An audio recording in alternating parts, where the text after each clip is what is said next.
ஆபகூக் தீர்க்கதரிசியின் புஸ்தகம் 1 அதிகாரம். ஆபகூக் என்னும் தீர்க்கதரிசி தரிசனமாய் கண்டபாரம். கர்த்தாவே, நான் எதுவரைக்கும் உம்மை நோக்கி கூப்பிடுவேன்? நீர் கேளாமல் இருக்கிறீரே.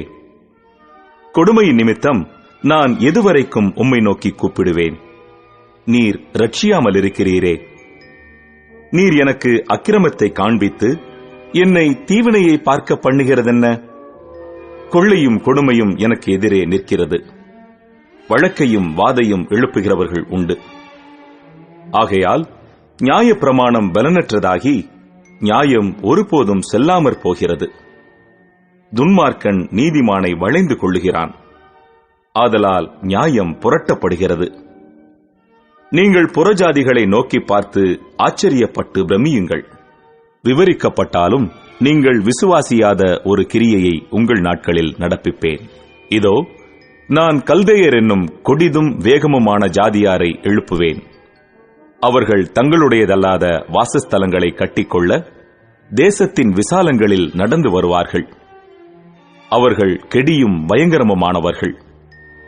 அவர்களுடைய நியாயமும் அவர்களுடைய மேன்மையும் அவர்களாலேயே உண்டாகும். அவர்களுடைய குதிரைகள் சிவிங்கிகளிலும் வேகமும் சாயங்காலத்தில் தெரிகிற ஓநாய்களிலும் தீவிரமுமாயிருக்கும். அவர்களுடைய குதிரை வீரர் பரவுவார்கள். அவர்களுடைய குதிரை வீரர் தூரத்திலிருந்து வருவார்கள். இறைக்கு தீவிரிக்கிற கழுகுகளைப் போல் பறந்து வருவார்கள். அவர்கள் எல்லாரும் கொடுமை செய்ய வருவார்கள். அவர்களுடைய முகங்கள் சுவரச் செய்யும் கீழ்காற்றைப் போலிருக்கும். அவர்கள் மணலத்தனை ஜனங்களை சிறைப்பிடித்து சேர்ப்பார்கள். அவர்கள் ராஜாக்களை ஆகடியம் பண்ணுவார்கள். அதிபதிகள் அவர்களுக்கு பரியாசமாயிருப்பார்கள். அவர்கள் அரண்களையெல்லாம் பார்த்து நகைத்து மண்மேடுகளை குவித்து அவைகளை பிடிப்பார்கள். அப்பொழுது அவனுடைய மனம் மாற அவன் தன் பெலன் தன் தேவனாலே உண்டானதென்று சொல்லி மிஞ்சிப்போய் குற்றவாளியாவான். கர்த்தாவே, நீர் பூர்வ காலம் முதல் என் தேவனும் என் பரிசுத்தருமானவர் அல்லவா? நாங்கள் சாவதில்லை. கர்த்தாவே, நியாய தீர்ப்பு செய்ய அவனை வைத்தீர். கன்மலையே, தண்டனை செய்ய அவனை நியமித்தீர். தீமையை பார்க்க மாட்டாத சுத்த கண்ணனே, அநியாயத்தை நோக்கிக் கொண்டிருக்க மாட்டீரே. பின்னை துரோகிகளை நீர் நோக்கிக் கொண்டிருக்கிறதென்ன? துன்மார்க்கன் தன்னை பார்க்கிலும் நீதிமானை விழுங்கும்போது நீர் மௌனமாயிருக்கிறதென்ன? மனுஷரை சமுத்திரத்து மச்சங்களுக்கும் அதிகாரி இல்லாத ஊர்வனவற்றிற்கும் சமானமாக்குகிறதென்ன? அவர்கள் எல்லாரையும் தூண்டிலினால் இழுத்துக் கொள்ளுகிறான். அவர்களை தன் வலையினால் பிடித்து தன் பரியிலே சேர்த்துக் கொள்ளுகிறான். அதனால் சந்தோஷப்பட்டு களி கூறுகிறான். ஆகையால் அவைகளினால் தன் பங்கு கொழுப்புள்ளதும் தன் போஜனம் ருசிகரம் உள்ளதுமாயிற்று என்று சொல்லி அவன் தன் வலைக்கு பலியிட்டு தன் பரிக்கு தூபம் காட்டுகிறான்.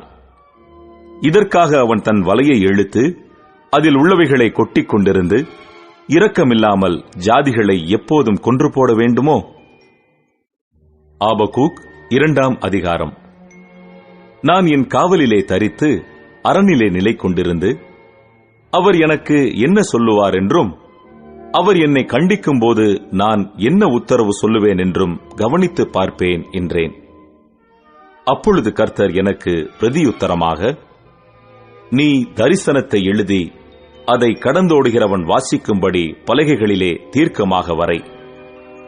குறித்த காலத்துக்கு தரிசனம் இன்னும் வைக்கப்பட்டிருக்கிறது. முடிவிலே அது விளங்கும். அது பொய் சொல்லாது. அது தாமதித்தாலும் அதற்கு காத்திரு. அது நிச்சயமாய் வரும். அது தாமதிப்பதில்லை. இதோ, அகங்காரியாயிருக்கிறானே, அவனுடைய ஆத்துமா அவனுக்குள் செம்மையானதல்ல. தன் விசுவாசத்தினாலே நீதிமான் பிழைப்பான்.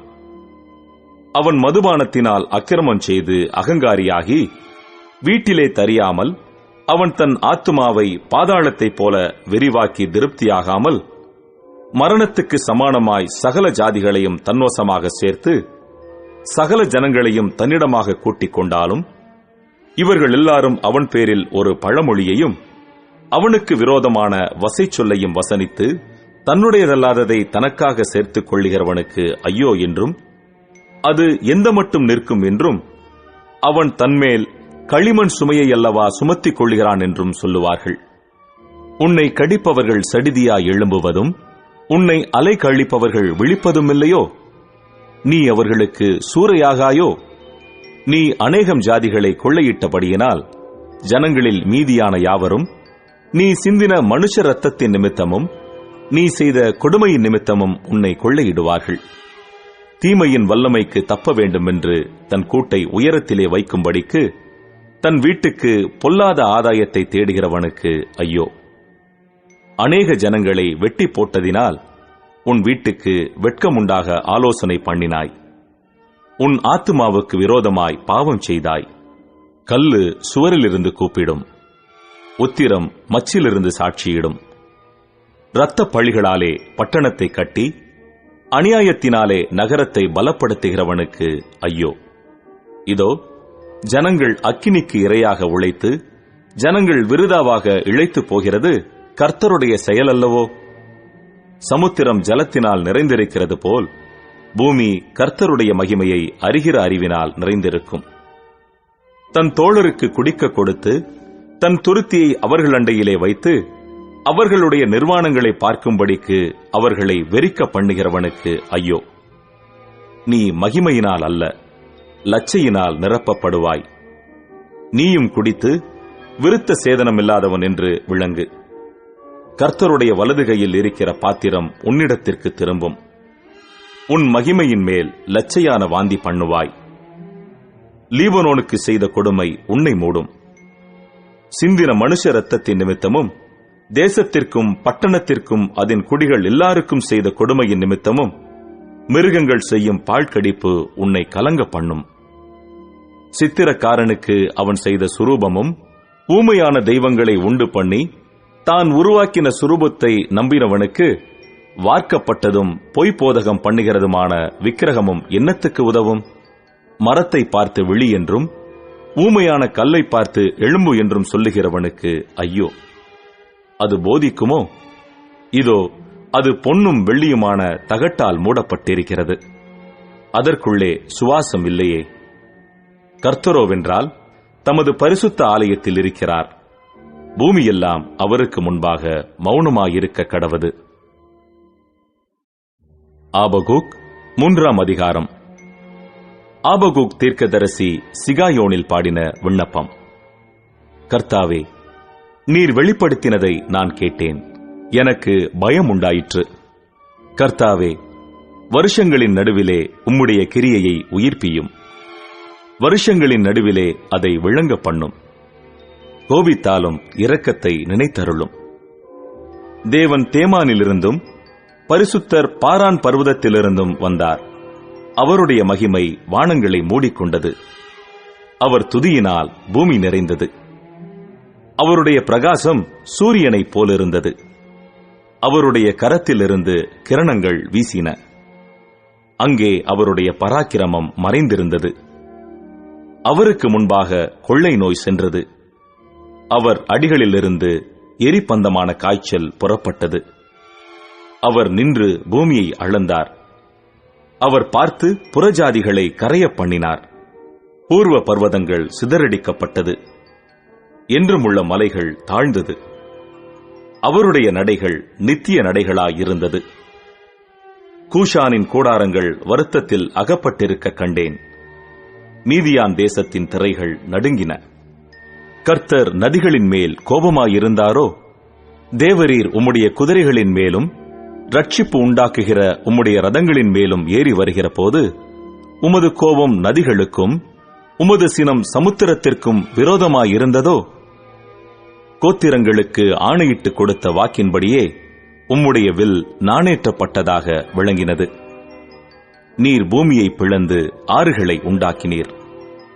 பர்வதங்கள் உம்மை கண்டு நடுங்கின. ஜலம் பிரவாகித்து கடந்து போயிற்று. ஆழி இறைந்தது, அதன் கைகளை உயர எடுத்தது.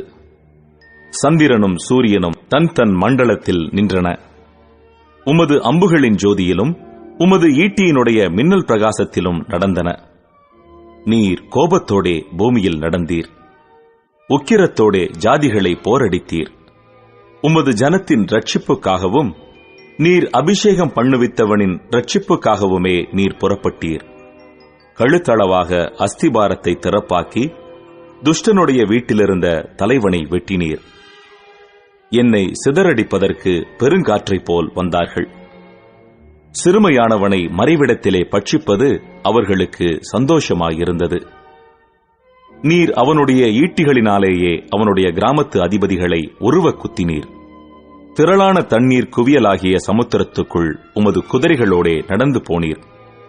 நான் கேட்ட பொழுது என் குடல் குழம்பிற்று. அந்த சத்தத்துக்கு என் உதடுகள் துடித்தது. என் எலும்புகளில் உக்கல் உண்டாயிற்று. என் நிலையிலே நடுங்கினேன். ஆனாலும் எங்களோட எதிர்க்கும் ஜனங்கள் வரும்போது இக்கட்டு நாளிலே நான் இளைப்பாறுதல் அடைவேன்.